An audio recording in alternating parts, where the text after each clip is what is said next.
Hello Energy 301 students, Dr. John Schrage here, and we are ready to start talking about computer languages in general. We're not going to start learning how to write octave programs in this lecture. We're going to learn about where octave, the computer language that we're using in this class, fits in the grand picture of different kinds of languages that you might have learned in other courses or might use at future jobs or whatever. So this is just going to be kind of an overview of computing, an overview of computing languages, something like that. You have to learn how to talk the computer's language because the shocking reality is computers are not smart. Computers are in many ways the dumbest machines we've ever made.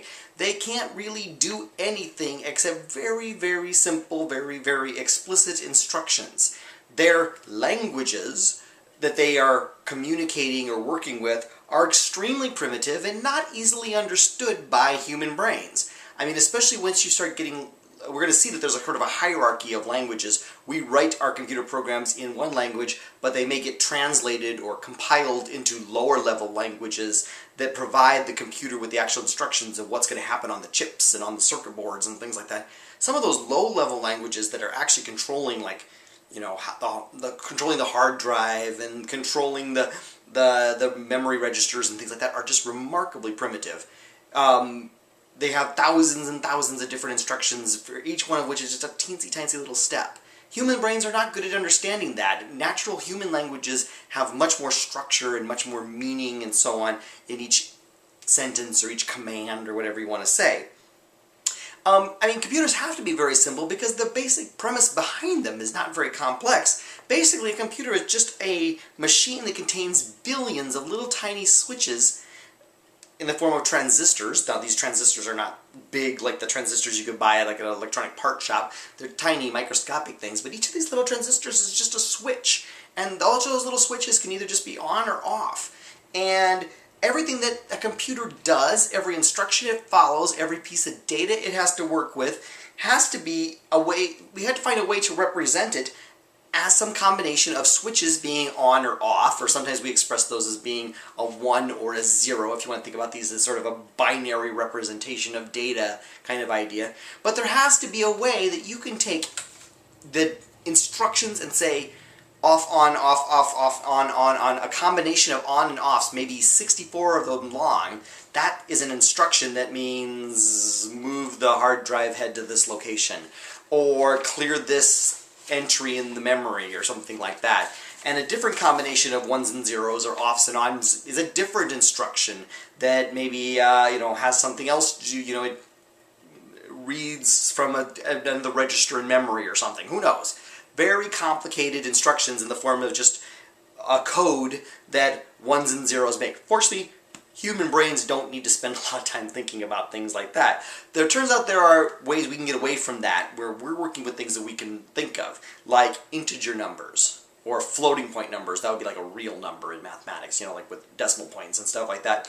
Or strings of characters, all of which are much easier for our human brains to think about, and there are standard codes to make a combination of ones and zeros represent different integer numbers, or represent different floating point numbers, or represent different characters.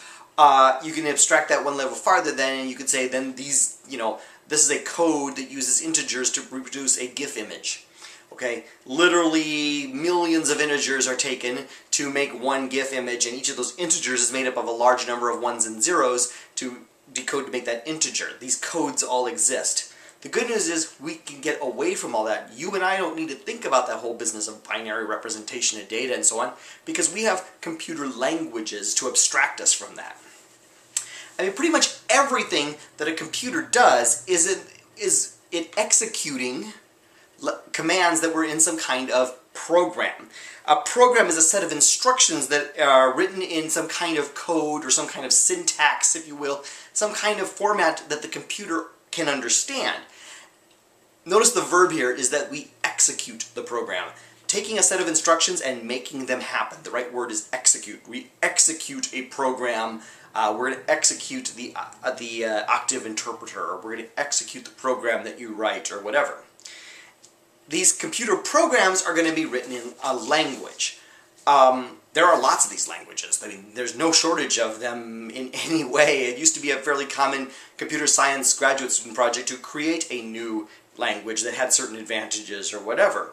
And like any natural human language, it has a vocabulary. Any computer language is going to have vocabulary, as in words that mean something, and these languages are all going to have syntax, just like a human language does. There has to be a way in which to have meaning, these words have to be used in a certain way. They have to have some order. There has to be some pattern to how it works.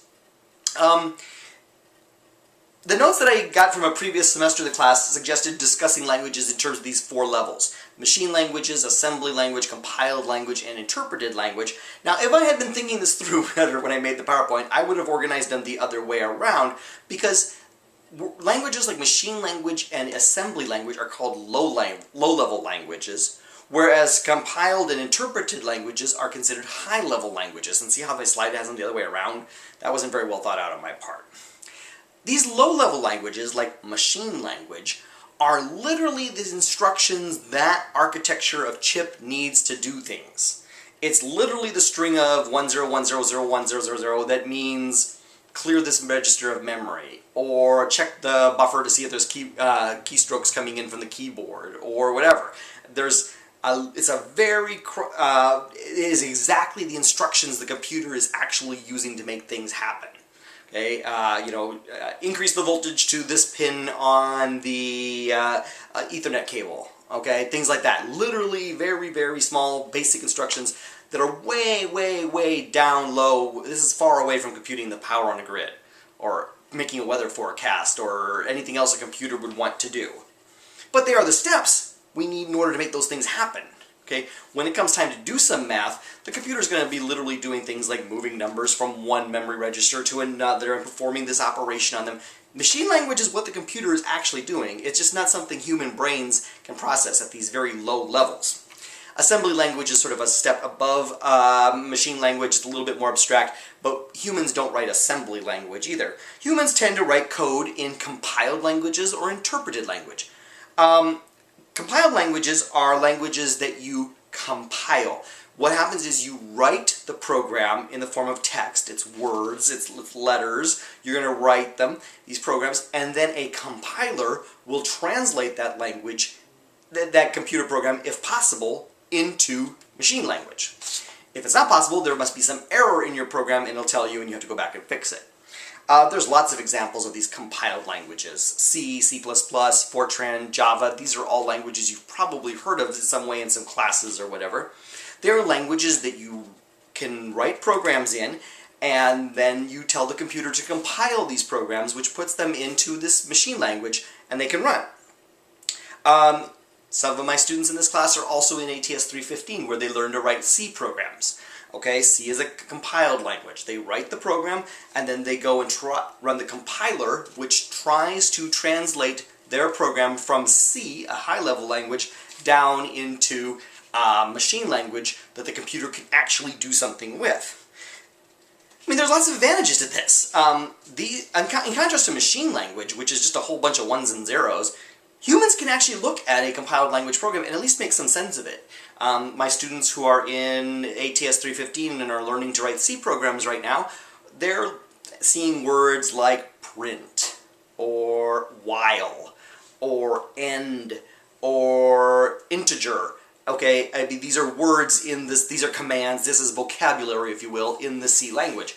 Yeah, the exact details of what the program is doing might not be something that the man on the street could look at the program and do, but it's language. It's not ones and zeros, it's language. You can look at it and recognize words in it, and so on.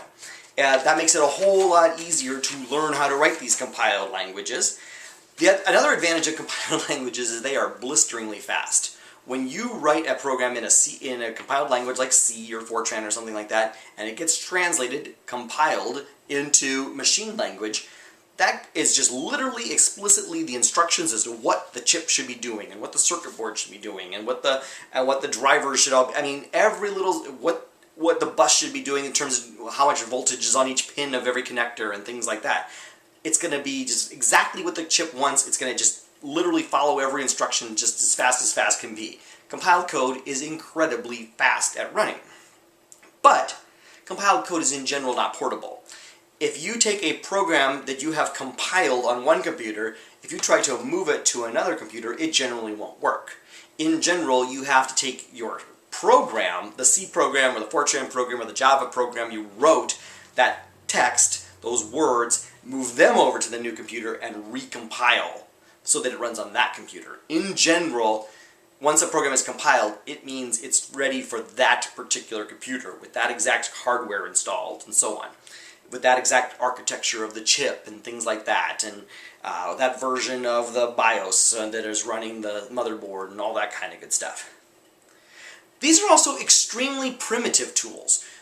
The compiled languages are very primitive in the sense that they don't have a lot of the things you would assume a computer programming language has. They tend to have a very, very small steps.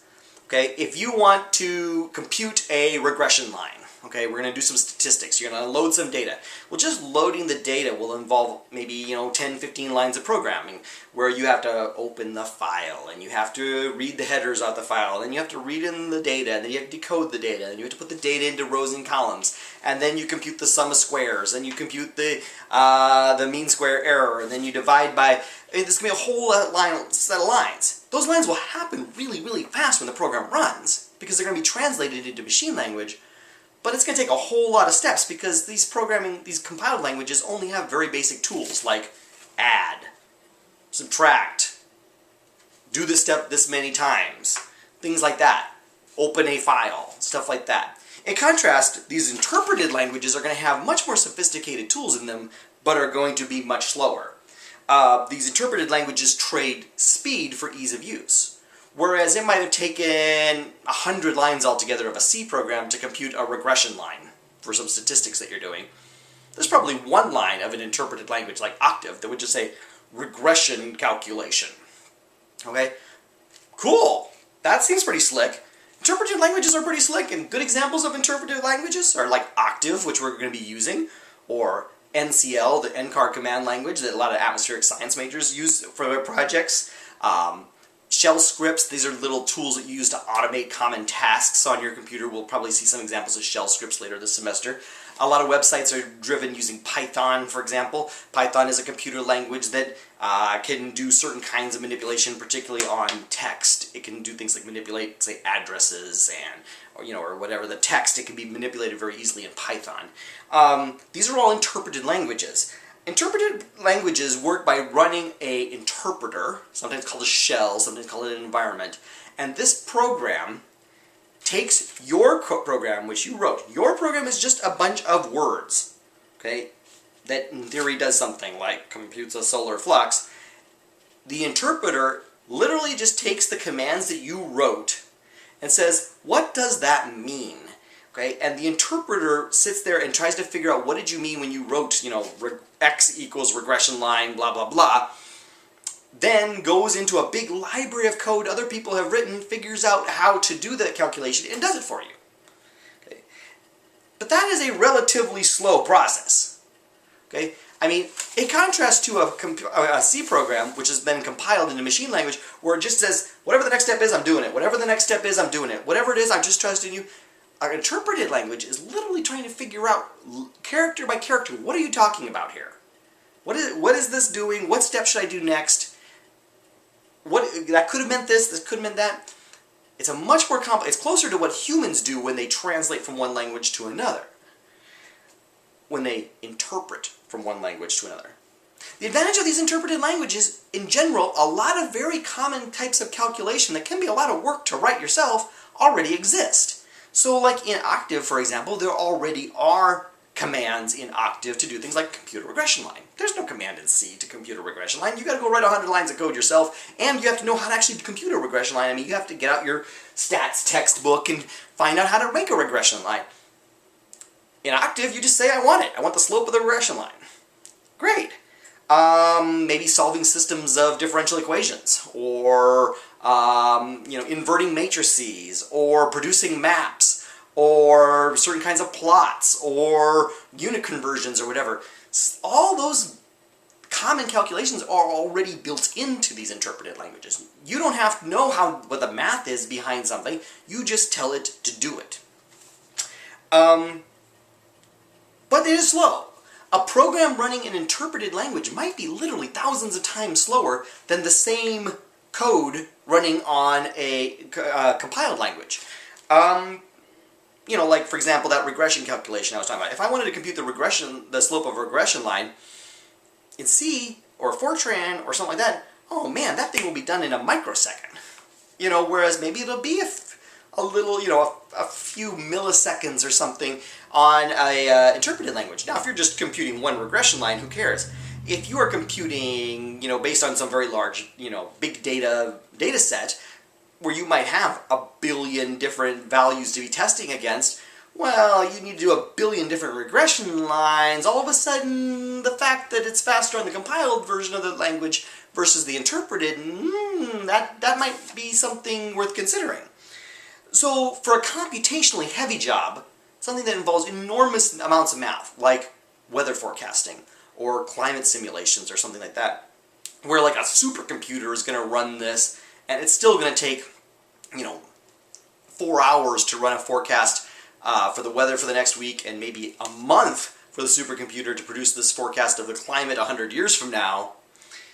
Okay, don't be trying to do that in a language that's going to take 1,000 times longer, right? That's going to be a job for a compiled language that can just do it really, really fast. Write your program for something computationally heavy in C or Fortran or C++.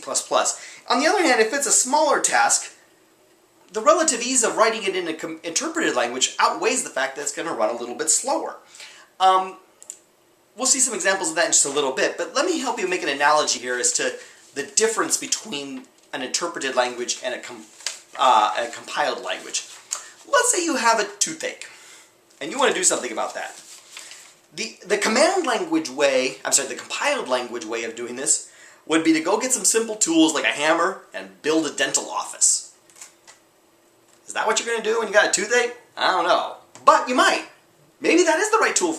Maybe that is the right technique, right?